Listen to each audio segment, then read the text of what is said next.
Press Manhattan new York سے 1992 میں شائع ہوئی، پاکستان میں 1993 میں آئی۔ اس میں انہوں نے پیشن گوئی کی ہے، اور ظاہر بات ہے کہ یہ کوئی وحی تو نہیں ہے، نہ وحی کا دعویٰ کیا ہے۔ جو کچھ مغرب میں دانشور جو گفتگویں کرتے ہیں، جو وہاں کے انالسٹ جو ہیں، جو سیاسی پنڈت ہیں، وہ جو پیشین گوئیاں کرتے ہیں، در حقیقت ان کا ایک مجموعی سمجھیے کہ تاثر انہوں نے اپنی کتاب میں دے دیا ہے، اور وہ یہ ہے کہ سن 2006 میں پاکستان 7 نہیں بلکہ 8 ٹکڑوں میں تقسیم ہو چکے گا۔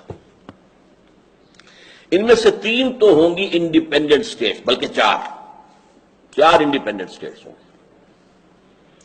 خالص پاکستان سے تو 3 نکلیں گی، ایک ہوگی جو بھارت اور پاکستان سے حصے جوڑ کر بنائی جائے گی۔ جو خالص پاکستانی 3 ریاستیں ہوں گی وہ، اور اس کا کہنا یہ ہے کہ یہ اس علاقے کی سب سے بڑی طاقت ہوگی، سب سے زیادہ ترقی یافتہ ہوگی، سب سے زیادہ خوشحال ہوگی، سب سے زیادہ انڈسٹریلائزڈ ہوگی۔ دوسرا کراچی اور حیدرآباد کو ملا کر ایک لیاقت پور یا لیاقت آباد اردو سپیکنگ لوگوں کا ایک جو ہے وہ صوبہ نہیں بلکہ اب ریاست بن جائے گا۔ اور تیسرے سندھو دیش، یعنی جو بھی سمندر پر بیٹھے ہوئے علاقے ہیں جن کا آؤٹ لیٹ سمندر پہ ہے، وہ تو independent nations, independent countries, independent states بن جائے گی۔ اوپر جو ہے شمالی علاقہ جات جو ہمارے ہیں، گلگت ہنزا وغیرہ اور آزاد کشمیر، اور انڈیا کا مقبوضہ کشمیر جس کو ہم کہتے ہیں، جسے وہ آزاد کشمیر کہتے ہیں، ان کو جوڑ کر ایک کشمیری ریاست وجود میں آ جائے گی۔ یہ بڑا پرانا خاکہ ہے، امریکہ کا بڑا پرانا خاکہ ہے، اور یہ کہ اس سے پہلے تو رابن رافیل جو ہوتی تھی اسسٹنٹ سیکرٹری آف اسٹیٹ امریکہ کی، اس نے کھل کر اس کو بیان کیا تھا کہ ہم ان دونوں کشمیروں کو ملا کر اور اس کے ساتھ شمالی علاقہ جات پاکستان سے، چونکہ وہ کشمیر کی وہ بھی حکومت جو تھی ڈوگرا حکومت، اس کے ماتحت تھے، اور مزید یہ کہ اس میں جو علاقے پاکستان نے دے دیے تھے لداخ کے چائنا کو، وہ بھی واپس لے کر اور بھارتی کشمیر کو ملا کر ایک آزاد ملک بنائیں گے۔ اس کے بعد بہت عرصے تک یہ آواز نہیں آئی تھی، کل پھر آئی ہے۔ امریکہ کے ایک سینیٹر نے یہی بات پھر کہی ہے کہ کشمیر کے مسئلے کا واحد حل یہ ہے کہ اس کشمیر سے بھی، انڈین کشمیر سے اور پاکستانی کشمیر اور شمالی علاقوں سے، دونوں طرف سے فوجیں ودرا کر جائیں، انڈین بھی پاکستانی بھی، اور یہ یونائٹڈ نیشنز اسمبلی کو دے دیا جائے علاقہ، وہ یہاں پر اپنے اہتمام میں پلیبسائٹ کروائے، اور اس پلیبسائٹ کے اندر 3 آپشنز ہوں گے، آپ ہندوستان کے ساتھ رہنا چاہتے ہیں یا پاکستان کے ساتھ یا آزاد۔ حالات جس نہج پر جا چکے ہیں اس میں لازمی نتیجہ یہ ہے کہ آزاد کشمیر کی طرف ان کا رخ ہوگا۔ اب پاکستان سے ڈسلیوژن ہو چکے ہیں، اور پاکستان سے تو اب وہ کہتے ہیں نا، ہمیں دھوکہ دیا، مروایا ہمیں، اتنے لوگ ہمارے مروا دیے اور اب اپنے ہاتھ اٹھا دیے، بٹرے کیا ہمیں، لہذا اب ان کے آپشن میں پاکستان نہیں آئے گا، آزادی۔ اور یہ آزاد ریاست جو ہے یہ امریکہ کی سازشوں کا گڑھ بنے گا، یہ ایک نیا اسرائیل بنے گا۔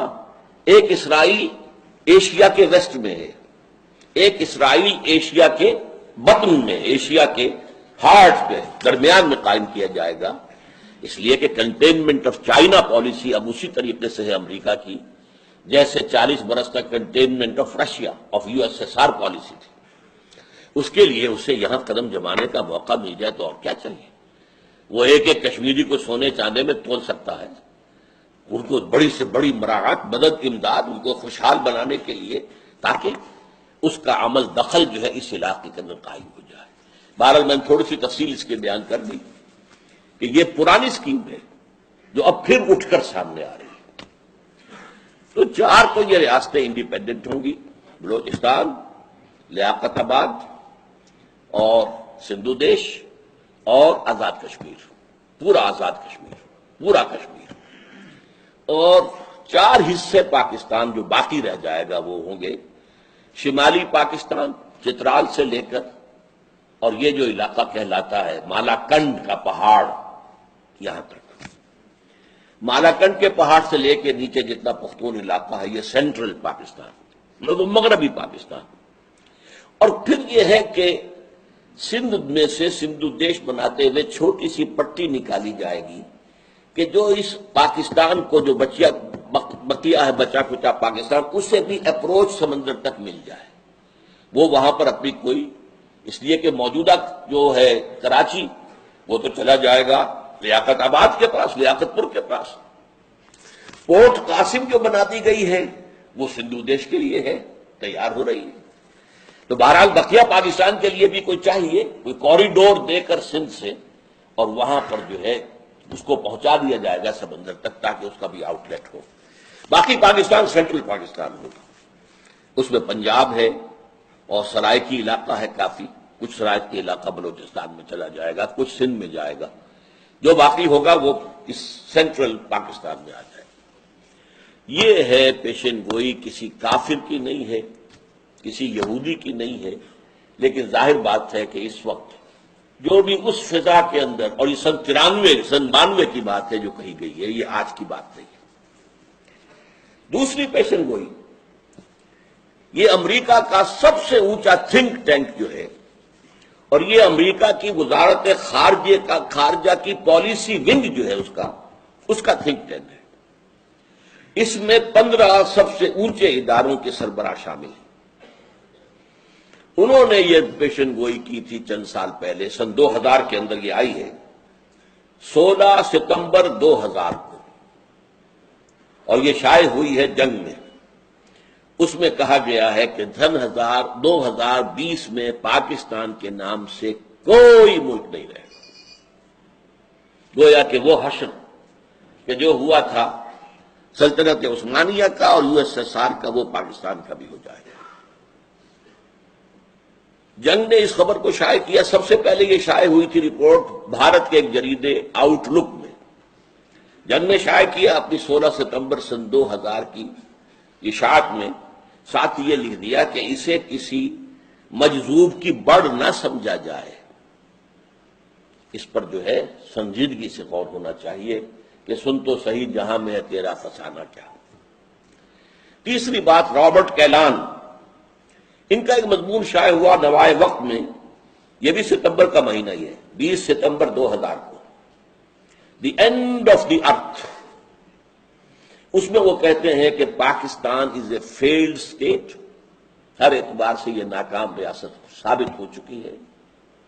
جلد ہی اس میں خانہ جنگی شروع ہوگی اور کیوس اور انارکی پیدا ہو جائے گی. اور اس مضمون میں ایک خاص بات جو اس نے کہی ہے وہ یہ ہے کہ پاکستان اور افغانستان یہ گویا کہ ایک یونٹ کی شکل ہوگی.